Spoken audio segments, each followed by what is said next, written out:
ଲୋକାପୁଅ ସୂରିଆ ପ୍ରଥମ ଅଧ୍ୟାୟ। ଆଶ୍ଚର୍ଯ୍ୟ ହେଉଥିବେ ନା, କିଏ ଏହି ଲୋକାପୁଅ ସୂରିଆ? ଏଇଠୁ ହିଁ ମୋ ଗପ ଆରମ୍ଭ। କଥାଟିଏ କହୁଁ। କିସ କଥା? ବେଙ୍ଗୁଲି କଥା ନୁହେଁ, ସୂରିଆ କଥା। ମୋ ଗଳ୍ପର ନାୟକ। କୌଣସି କାଳ୍ପନିକ ଗଳ୍ପ ନୁହେଁ, ମୋ ସହ 43 ବର୍ଷ କଟେଇଥିବା ମଣିଷଟିର କଥା। ଗ୍ରାମର ନାମ ପୁରୁଷୋତ୍ତମପୁର। କଟକ ଜିଲ୍ଲାର ଉତ୍ତର ପୂର୍ବ ଦିଗରେ ମାତ୍ର 10 କିଲୋମିଟର ଦୂରରେ ଛୋଟିଆ ଗାଁଟିଏ। ଇତିହାସ କି ଭୂଗୋଳରେ ନାଁ ନଥିଲା। ଏ ଗାଁଟିର ନାଁ ଥିଲା ଧନବଳ, ନା ଥିଲା ଜନବଳ, ନା ଥିଲା କିଛି। ବିଲ ଗହିରି ଭିତରେ ଆମ୍ବତୋଟା, ବାଉଁଶ ବଣ, କିଆ ଗୋହିରି ଘେରା ଛାୟା ନିବିଡ଼ ଗୋଟିଏ ଦ୍ୱୀପ ପରି ଦୂରରୁ ଦେଖାଯାଏ। ଗାଁ ବରଗଛ ମୂଳେ ଗାଁ ମୁରବୀମାନେ ଗର୍ବରେ କୁହନ୍ତି, ରାଜା ପୁରୁଷୋତ୍ତମ ଦେବ ଗ୍ରାମଟି ସ୍ଥାପନ କରିଥିଲେ, ତେଣୁ ଗ୍ରାମଟିର ନାମ ପୁରୁଷୋତ୍ତମପୁର। ତା ପାଖ ଗାଁଟି ପାଟରାଣୀ ସତ୍ୟଭାମା ଦେବୀଙ୍କ ନାମରେ ସତ୍ୟଭାମାପୁର। ସତ୍ୟଭାମାପୁର ମାଟିରେ ଜନ୍ମ ନେଇଥିଲେ କୁଳବୃଦ୍ଧ ମଧୁସୂଦନ ଦାସ, ଔପନ୍ୟାସିକ ଗୋପାଳ ବଲ୍ଲଭ ଦାସ ଓ ନାଟ୍ୟକାର ଭଞ୍ଜକିଶୋର ପଟ୍ଟନାୟକ। 1922 ମସିହା ଜୁନ 21 ଆଷାଢ଼ କୃଷ୍ଣପକ୍ଷ ଦଶମୀ ଗୁରୁବାର ଦିନ ଜନ୍ମ ନେଇଥିଲେ ମୋ ଗଳ୍ପର ନାୟକ ସୁରେନ୍ଦ୍ର। 21 ଦିନ ସତ୍ୟନାରାୟଣ ପୂଜା ପରେ ନାହାକ କୋଷ୍ଠୀ ଗଣନା କରି କହିଥିଲେ, ଶ୍ରୀ ଶ୍ରୀ ଲୋକନାଥ ମହାନ୍ତିଙ୍କ ପତ୍ନୀ ସୁଶୀଳା ଦେବୀଙ୍କ ଗର୍ଭରୁ ପ୍ରଥମ ପୁତ୍ର ସନ୍ତାନ ଜାତ। ଶ୍ରଦ୍ଧା ନାମ ସୁରେନ୍ଦ୍ର, ରାଶି ମେଷ, ନକ୍ଷତ୍ର ଅଶ୍ୱିନୀ।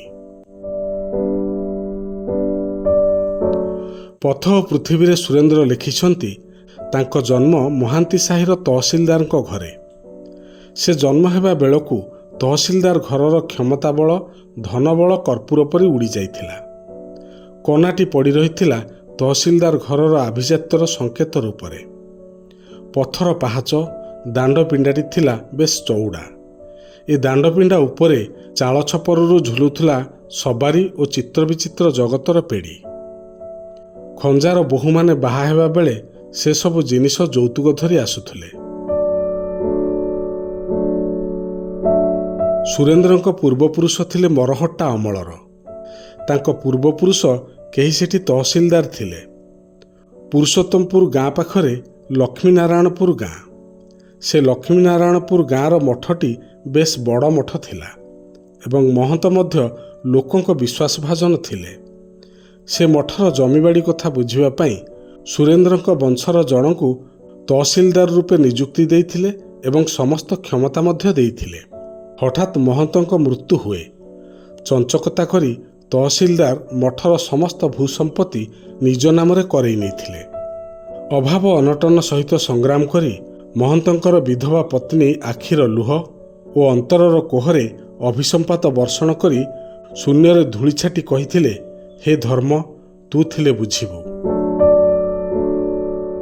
ଅନେକ ଥର ସୁରେନ୍ଦ୍ର କହିଛନ୍ତି, ଯେଉଁଠି ମହନ୍ତଙ୍କ ବିଧବା ପତ୍ନୀ ଅଭିସମ୍ପାତ କରିଥିଲା, ସେଇଠି 2ଟି ଫଳନ୍ତି ଗଛ ଥିଲା।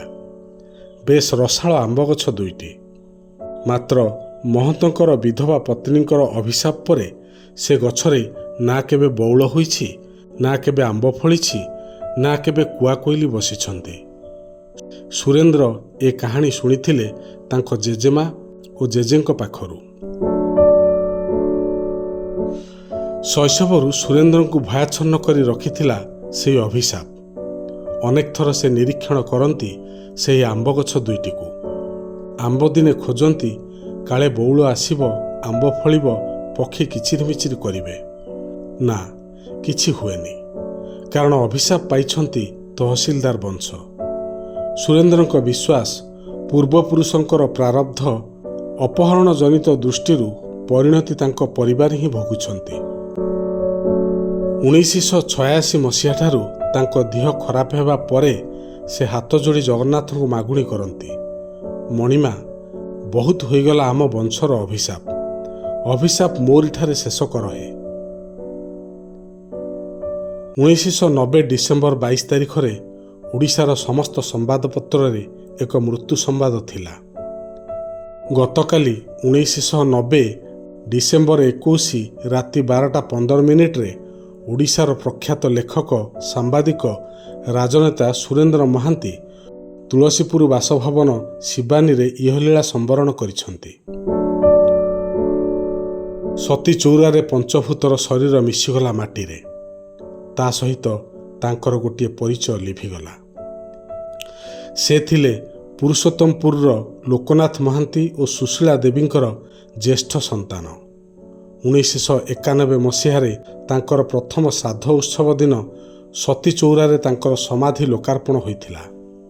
ସେ ସମାଧି ଟିକିଏ ଭିନ୍ନ ଥିଲା। ଏକ ଗୋଲାକାର ପିଣ୍ଡି ଉପରେ ଠିଆ ହୋଇଥିଲା ଗୋଟିଏ କଳା ମାର୍ବଲ। ସେଇଥିରେ ଲେଖା ହୋଇଥିଲା ଶେଷ ସ୍ତମ୍ଭ। ତା ତଳକୁ ଥିଲା ସୁରେନ୍ଦ୍ର ମହାନ୍ତି, ଜନ୍ମ 21/6/1922, ମୃତ୍ୟୁ 21/12/1990। ଏଇଟା କହିବାର ମାନେ ହେଉଛି ମଣିଷଟା ମରିଗଲା, ସଶରୀରେ ଆଉ ଦେଖାଯିବ ନାହିଁ। ନୂଆ ବହି ଆଉ ଲେଖିବନି କି ଆଉ ସଭାରେ ଭାଷଣ ଦେବନି। ମାତ୍ର ସ୍ମୃତିରେ ହିଁ ରହିଗଲା ସେହି ସ୍ମୃତି। ସୁରେନ୍ଦ୍ର ମରିବାର 34 ବର୍ଷ ପରେ ଓଡ଼ିଶାରେ କାହିଁକି, ସାରା ପୃଥିବୀରେ ଯିଏ ସୁରେନ୍ଦ୍ରଙ୍କୁ ଭଲ ପାଏ ସେ ପ୍ରତ୍ୟେକ ଦିନ କେଉଁଠି ନା କେଉଁଠି ସୁରେନ୍ଦ୍ର ମହାନ୍ତିଙ୍କ ନାମ ଉଚ୍ଚାରଣ କରେ ବା ତାଙ୍କ ବହି ପଢ଼େ। ଭାଗବତ କହେ, ଯିଏ ଜନ୍ମ ନିଏ ସିଏ ମରେ। ଏଥିରେ ଆଶ୍ଚର୍ଯ୍ୟ ହେବାର କ'ଣ ଅଛି? ମଣିଷର କାମ ତାକୁ ଅମର କରେ। ତେଣୁ ଗୀତାର 18 ଶ୍ଲୋକରେ ବର୍ଣ୍ଣିତ ଅଛି, ମଣିଷ ଜନ୍ମ ପୂର୍ବରୁ ଅଦୃଶ୍ୟ ଥାଏ ମାତୃଗର୍ଭରେ, ମଲା ପରେ ପୁଣି ମିଶିଯାଏ ମାଟି ମା ସାଙ୍ଗରେ। ମାତ୍ର ତା କର୍ମ ତାକୁ ଅମର କରେ, ଚିରଞ୍ଜୀବୀ କରେ। 1984 ମସିହାରେ ସୁରେନ୍ଦ୍ର ଦୈନିକ ଖବରକାଗଜ ସମ୍ବାଦର ପ୍ରଥମ ସମ୍ପାଦକ ଭାବରେ ଦାୟିତ୍ୱ ଗ୍ରହଣ କଲେ ଏବଂ ସେହି ସମ୍ବାଦର ସାହିତ୍ୟ ପୃଷ୍ଠାରେ ଲେଖା ହେଲା ଶେଷ ସ୍ତମ୍ଭ। ସୁରେନ୍ଦ୍ରଙ୍କ ସାନ ପୁଅ କିଟୁ ଡିସେମ୍ବର 21, 1990 ମସିହାରେ ତାଙ୍କଠାରୁ ଶେଷ ଡିକ୍ଟେସନ୍ ନେଇଥିଲା ଶେଷ ସ୍ତମ୍ଭ ପାଇଁ। ସୁରେନ୍ଦ୍ର ଗଦ୍ୟ ସାହିତ୍ୟ ପାଇଁ ପ୍ରାୟତଃ 42ଟି ପୁସ୍ତକ ରଚନା କରିଛନ୍ତି। ଶେଷ ସ୍ତମ୍ଭ ଗୋଟିଏ ସ୍ତମ୍ଭ ଭାବରେ ବେଶ୍ ଜନାଦୃତ ଥିଲା। ସାମ୍ବାଦିକତା, ପ୍ରତ୍ୟକ୍ଷ ରାଜନୀତି, ମଣିଷ ସମାଜର ତତ୍କାଳୀନ ପରିସ୍ଥିତି, ପରିବେଶ ସହ ସୁରେନ୍ଦ୍ରଙ୍କ ନିବିଡ଼ ଅନୁଭବ ଥିଲା, ଯାହାକି ଥିଲା ଶେଷ ସ୍ତମ୍ଭର ମୂଳ ଭିତ୍ତି। କ୍ଷୁଦ୍ର ଅଖ୍ୟାତ ପଲ୍ଲୀ, ଗୋବରଲିପା ମାଟିପିଣ୍ଡାର ଆବେଗମୟ ଅନୁଭବରୁ ପାର୍ଲିଆମେଣ୍ଟର ବୌଦ୍ଧିକ ବିଚାର ଚିନ୍ତନ, ସବୁକିଛି ତାଙ୍କ ସାହିତ୍ୟରେ ହିଁ ମିଳେ। ଏହା କେବଳ ବୈଚିତ୍ର୍ୟ ବିମଣ୍ଡିତ ନୁହେଁ, ଏହା ବେଶ୍ ଚମତ୍କାରିତାରେ ପରିପୂର୍ଣ୍ଣ। କିଛି ନିର୍ଭୀକ ନିରପେକ୍ଷ ମତ, କିଛି ଶାଶ୍ୱତ ଚିରନ୍ତନ ବାଣୀ, କିଛି ପ୍ରଜ୍ଞା ଟିପ୍ପଣୀ ତ କିଛି ସରସ ସୁନ୍ଦର କାବ୍ୟିକ ଉଚ୍ଚାରଣ, କିଛି ନିଜସ୍ୱ ଜୀବନ ଦର୍ଶନ। ଅନେକ କୁହନ୍ତି ସେ ଲେଖକ ସୁରେନ୍ଦ୍ର ନୁହେଁ, ସିଏ କଥା ସମ୍ରାଟ ଫକୀରମୋହନଙ୍କ ଦାୟାଦ। ତେଣୁ ଲୋକମୁଖରେ ସିଏ କଥା ସମ୍ରାଟ ସୁରେନ୍ଦ୍ର। ନା, ମୋ ନାୟକ ସୁରେନ୍ଦ୍ର ମରିନାହିଁ, ମୋ ଗଳ୍ପଟି ବି ମରିନି। ଆହୁରି ଅଛି ମୋ ନାୟକର କଥା। ଭଲ ଲାଗିଲେ ଜଣେଇବେ, ଲେଖିବି ଲୋକାପୁଅ ସୁରିଆର କଥା।